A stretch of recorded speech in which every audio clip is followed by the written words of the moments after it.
ғасырдан бізге қалған бұл мекен. Көшіп талай ғасырдан абыржышы ақыннан мұра қалған жыр мекен. Ен гүлденген далам қалам Астана Қазақстан,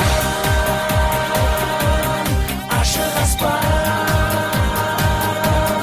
көк байрағын желбіреткен ұландарым. Қазақстан, жасыл дала,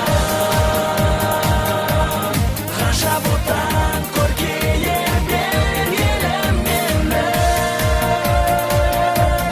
Қазақстан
оңтүстігім жыртынған, солтүстігім құлпырған, батыс байлық шалқыған. Шығысым жез алтыннан, жетісуым ән тұнған, бабаларым қалдырған. Гүлденген